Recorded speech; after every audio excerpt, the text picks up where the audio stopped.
shifting focus from a troubled Pakistan to the world's next superpower, India. While Pakistan believes in fomenting trouble and insurgency in India's Jammu and Kashmir, India believes in pushing progress and growth in the region. I say that because India has proposed a $14 billion budget for Jammu and Kashmir, dwarfing Pakistan's $3 billion IMF bailout.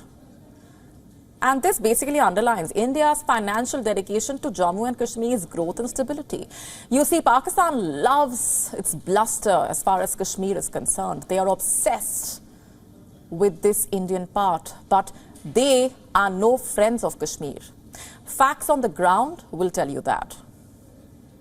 There is great deal of discontent among people in Pakistan-occupied Kashmir. Almost every month, we get reports of people holding protests against the Pakistan government.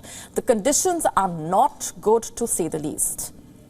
Inflation, food, fuel shortages, water shortage, power blackouts are a common theme there.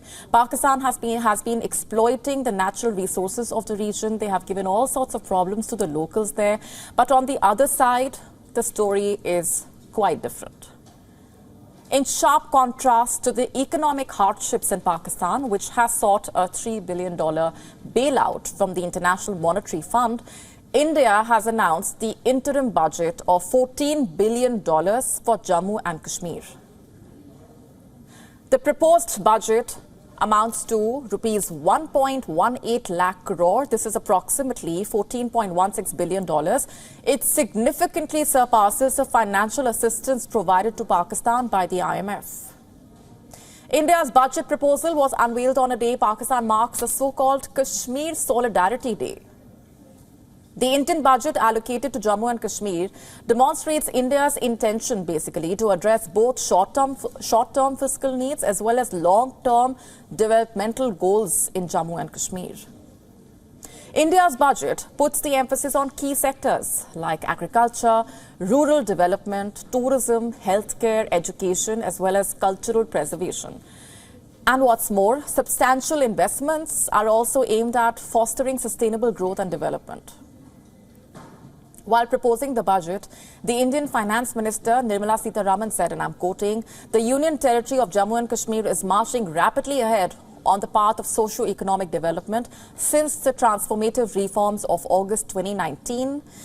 The Union Territory government is committed to pursue the path of accelerated and inclusive growth, which enables its citizens to shape their destiny and discover new aspirations." The emphasis is also on tourism development in Jammu and Kashmir.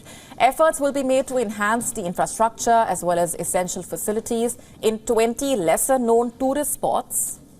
And the aim is quite simple: empower and boost the border villages into thriving economies. It's not a comparison story, but rather a lesson that India's neighbor can learn from. But India knows that with a troubled Pakistan as its neighbor, it can never afford to be complacent, and so it continues to enhance its military capabilities.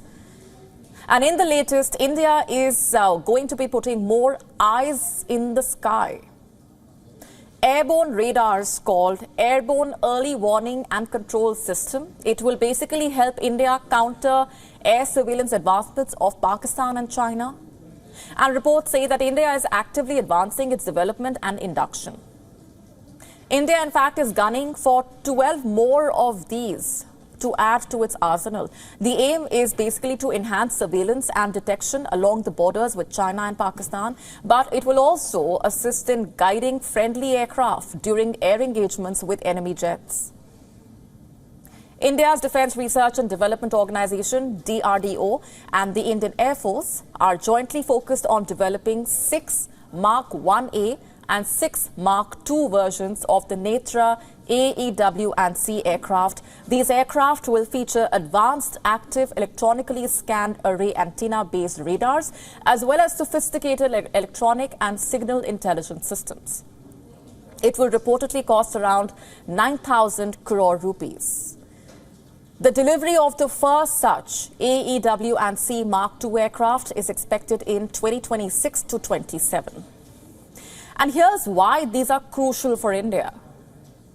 You see, currently India trails behind Pakistan and China when it comes to AEW&C and AWACS capabilities. The Indian Air Force's current fleet includes 3 Netra aircraft and 3 Israeli Falcon AWACS systems. These are mounted on Russian IL-76 transport aircraft. They have a 360-degree radar coverage and a 400-kilometer range and were acquired between 2009 and 2011. And in comparison, Pakistan operates 11 Swedish SAAB 2000 Arie AEW&C. They also have the Chinese Karakoram Eagle ZDK-03 AWACS aircraft. And China, they have about 30 AEW&C aircraft, including Kongjing 2000 Mainring, KJ-200 Moth and KJ-500 models. The Indian Air Forces need to get more AWACS, becoming evident during the aerial engagement with Pakistani aircraft following the cross-border Balakot airstrikes in February 2019. And let's not forget, India and China are currently facing an ongoing standoff in eastern Ladakh. WION now available in your country. Download the app now. Get all the updates on the move.